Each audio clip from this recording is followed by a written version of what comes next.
I still remember the sound before anything else.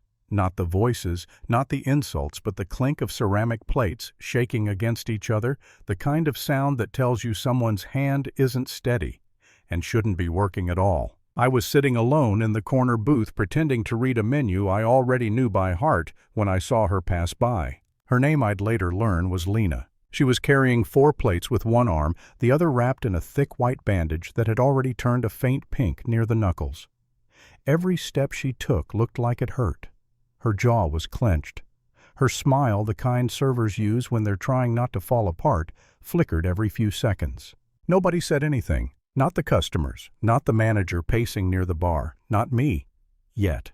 And that's the part that still bothers me, because this wasn't just any restaurant. It was mine. I just didn't look like it. That night I was wearing jeans that had seen better days and a jacket I'd owned for years.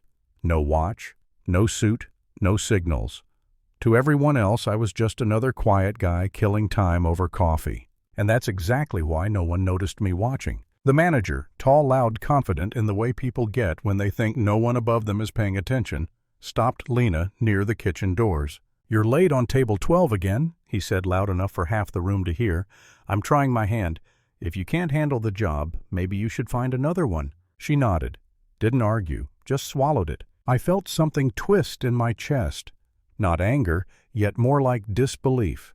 The kind that makes you question whether you're really seeing what you think you're seeing. Because on paper everything at this place looked perfect. Revenue was up. Complaints were within normal range. Staff turnover had explanations. That's what the report said. But paper doesn't wince when it moves. I stayed longer than I planned that night, watching patterns form the way they always do when you stop talking and start observing. The same servers were always near the windows, the same ones always got the bigger parties, and the same few, including Lena, worked the loud, cramped sections near the kitchen and restrooms. When a white server dropped silverware, the manager laughed it off.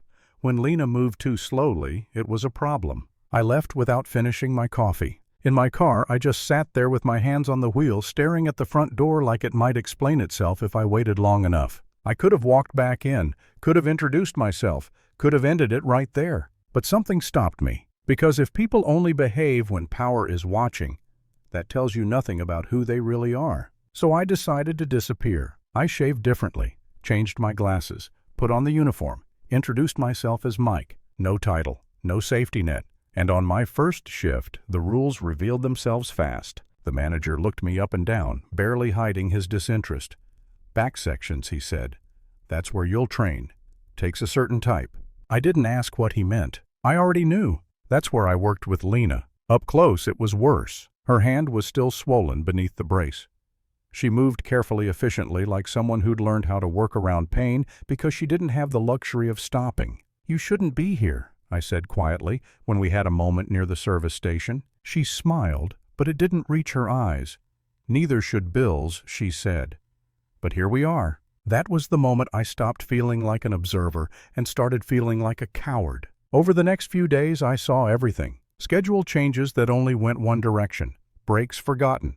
Time off requests denied with vague excuses. And discipline always harsher, always public, always aimed at the same people. Once a customer asked the manager why Lena was still working with an injured hand. He smiled that polished professional smile. "We take care of our people here." Later in the hallway, he hissed at her, "Don't make me look bad." I recorded nothing that day. I didn't need to. By the 5th day, the evidence started handing itself to me. A scheduling notebook left unattended. Color-coded names, notes about image and comfort. I felt sick flipping through it. This wasn't bias, it was design. That night I asked the manager a question I already knew the answer to. "How do you get the better sections around here?" He leaned back in his chair, relaxed. "Look," he said, lowering his voice. "Customers expect a certain vibe.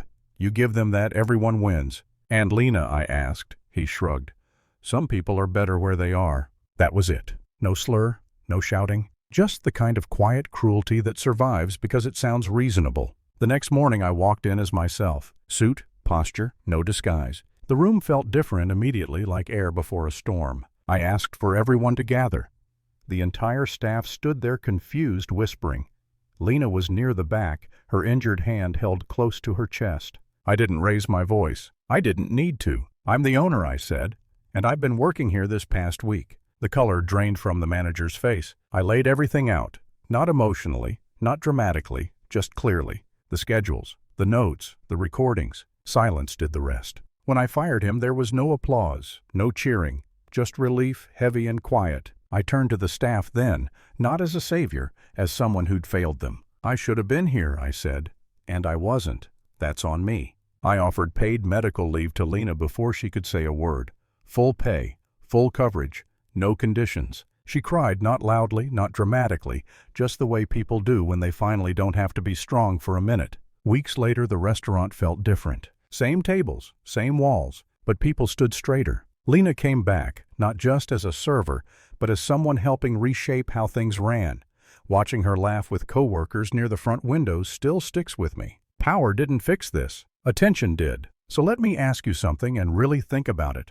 When no one important is watching, when there's no title in the room, who do people choose to be? Drop your thoughts in the comments. I read them all.